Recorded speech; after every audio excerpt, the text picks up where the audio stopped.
નમસ્કાર, આપ જોઈ રહ્યા છો નેશન પ્લસ ન્યૂઝ. હું છું આપની સાથે હેતલ વગર. નેશનલ હેરાલ્ડ કેસ મામલે ભાજપ કાર્યાલય પર ઘેરાવનો કાર્યક્રમ કરવામાં આવ્યો છે, જેમાં અરવલ્લી જિલ્લા કોંગ્રેસના કાર્યકરોએ આ વિરોધ નોંધાવ્યો છે.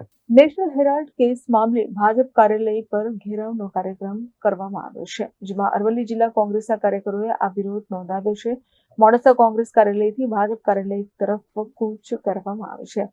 ભાજપ કાર્યાલય તરફ જતા કાર્યકરોનો ઉગ્ર દેખાવ છે, તો પોલીસ પકડવા આવતા કાર્યકરો અને પોલીસ વચ્ચે ઝપાઝપી ભરી દ્રશ્યો પણ સામે આવ્યા છે. પોલીસ વાહન આગળ કોંગી કાર્યકરો સુઈ જઈ વિરોધ કર્યો છે. પોલીસથી ભાગીને અમુક કાર્યકરો ભાજપ કાર્યાલય આગળ પહોંચી વિરોધ કર્યો છે, તો 100 થી વધુ કોંગ્રેસ કાર્યકરોની પોલીસે ધરપકડ કરી છે. તો જિલ્લા કોંગ્રેસ પ્રમુખ, પૂર્વ ધારાસભ્ય સહિત કાર્યકરોને ટાઉન પોલીસ લઈ જવાયા છે.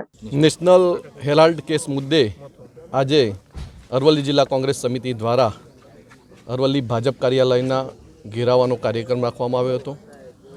સોનિયાજી અને રાહુલજીને ખોટી રીતે આ ભાજપની સરકાર દ્વારા ઈડી અને સીબીઆઈનો દુરુપયોગ કરી જે ફસાવાનો પ્રયત્ન કરેલો, પરંતુ નામદાર કોર્ટ દ્વારા તેઓને નિર્દોષ છોડી ક્લીન ચીટ આપવામાં આવી છે.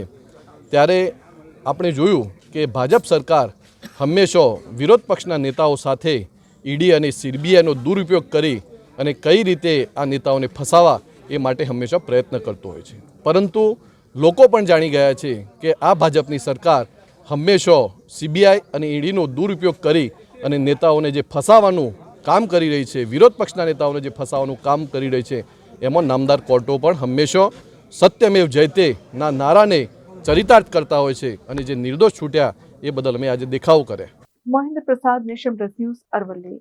સમાચારોના સતત અપડેટ મેળવવા માટે અમારી નેશન પ્લસ ન્યૂઝની યુટ્યુબ ચેનલને સબસ્ક્રાઇબ કરો, બેલ આઇકન દબાવો અને જોડાયેલા રહો ફેસબુક, ઇન્સ્ટાગ્રામ અને ટ્વિટર પર.